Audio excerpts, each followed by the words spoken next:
Hey, good morning, everybody. My first attempt at making a video. I'm only using my phone, so I apologize if things don't go too well. Anyway, this is the Viper Gear ICP, and it's going in the cockpit that I'm building, but for right now, I put it in a temporary mount with some rails, and I've got it affixed to my desk just below my monitor. Anyway, I wanted to show you basically how it worked. A couple of things that I'm still learning. I'm an old Falcon 4.0 flyer from back when it was released. I think that 98. And then I kind of put it away for a while and I picked it back up. And there's a lot to learn with BMS 4.34. I tried to map this directly through Alternative Launcher, and although when I did the button presses to record them, it did record them correctly, it did not transfer to the game at all. Go back in Alternative Launcher, they are still mapped.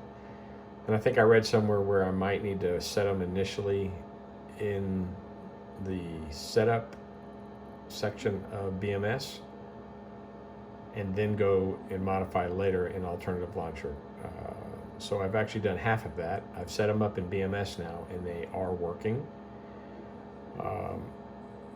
And we'll see if I can ultimately at some point use Alternative Launcher to make modifications to the shifted states or however I may want to modify some of it. Anyway, enough talking. So what I'm going to do is just run through the button presses so you can get an idea. The sim wheels, the analog wheels on the physical unit correspond to rotation in the display. So for example, the HUD brightness, as you can see, I'm turning the physical wheel, and on the display it's also turning. This particular pot, when it's off, it also turns off DX32, I believe, so that if you go through the process on a ramp start of turning on your HUD, the very first initial part is actually turning on the HUD. You'll see the DX button change its state, and then the HUD will eventually brighten as it is here. The flare brightness also rotates same way. Of course, we don't have a FLIR weapon or pod on here, so it's not going to do anything in the MFD, but it does work, and I fully expect it to translate since it's moving it in the game. Same thing with the reticle. I've got to reverse that. Right now I'm turning up and it's going down, so I'll reverse that state. I don't have the contrast mapped. I've heard that that's not mapped in 4.34. Please correct me if I'm wrong. If I hit the COM1 button, goes COM1. Same thing, COM2. IFF, your list. I can use a dauber. Isn't that? No. So if I hit the one button and go into the destination, I return, go back to list, hit the 5 button, that works as well.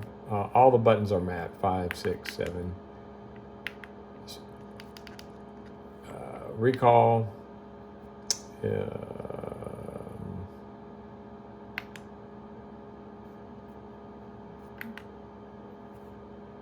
Recall button works. Enter button works. Of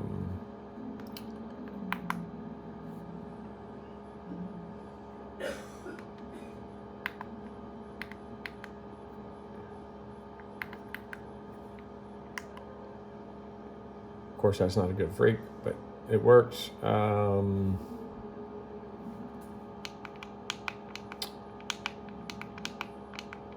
Increment and decrement button works. The drift CO button, you can see it in the cockpit, goes up, reset goes down. I haven't mapped the gain in the auto yet. I'm not quite sure what that's supposed to be. Again, I'm learning, but at the end of the day, it does a physical translation into the game. I expect it to function as I learn to fly Falcon a lot better. It measures for the cockpit that I'm building from TJ. I think it's only a 1/16 of an inch off, so there's not going to be any problem with me getting this mounted where it needs to go, right below the HUD display. And when I do get that mounted, I'll give you guys another video. But it's a solid unit.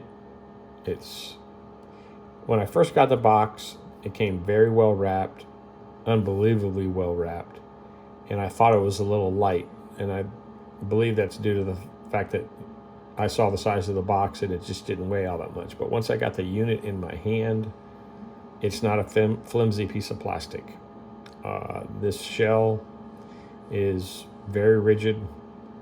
I think it's going to last a while.